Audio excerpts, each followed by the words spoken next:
So we all have an Agent Smith in our reality, and I'm going to explain why. Okay. Stick with me. This is my top tier drawing of Agent Smith. Agent Smith is the antagonist of the movie The Matrix, and he represents a sort of correcting force in the movie, right? Neo starts to act out of his normal routine, starts questioning things, much like a lot of us are in reality right now, where we are waking up and realizing that there's more going on than our kind of day to day routine. Agent Smith comes along and is like, hey, no, this is not what you're supposed to be doing. You're supposed to be in your mundane routine. You're supposed to continue to go to work. You're supposed to continue to be stressed out. You're supposed to be doing what it is that you've been doing the last however many years. This is the standard, right? That's what Agent Smith is there for. He's there to maintain the standard of the Matrix. We also have this here. We have this here in our reality. Agent Smith can show up as people acting different. When you start to raise your vibration, and let's say you start working out and you start creating content and you start saving your money and you're just doing things that you weren't doing, you're on a roll. And then you got some family or friends that are like, what's wrong? What's going on with you? Like, why are you being different? You know, that's one of the ways that an Agent Smith can show up is that the people around you start acting different. Obstacles, bills.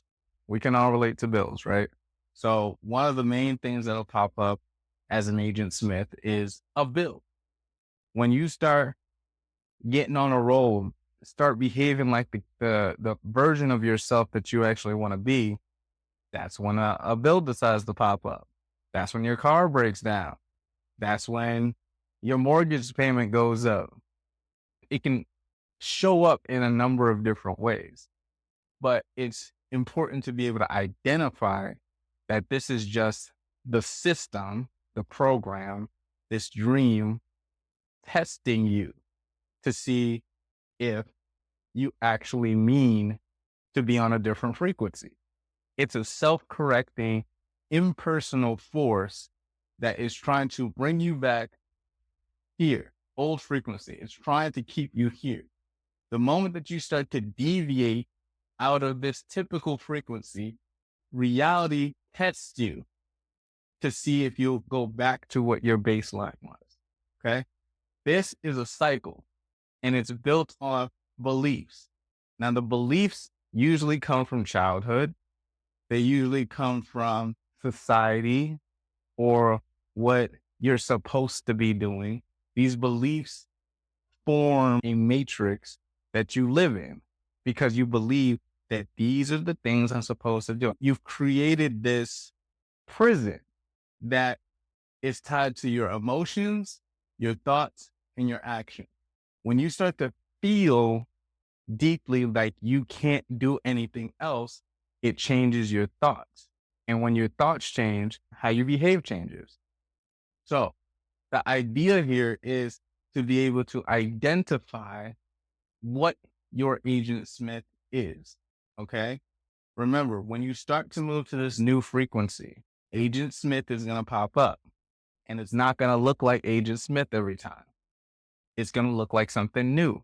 And you might forget, oh, yeah, the universe is trying to test me right now. It's very important to try to stay as balanced as you can. I know it's difficult. I've been there. I'm still there sometimes, but it's very important to manage how you feel and go back to, oh, this is the test that is supposed to pop up. It's a self-correcting force. So it's going to happen. Anytime that you try to switch frequencies, something is going to pop up. It's not just like an automatic switch, but if you stay there long enough, this becomes the new standard. And that's what you want. I need you guys to remember, you are Neo. Okay. You are the one.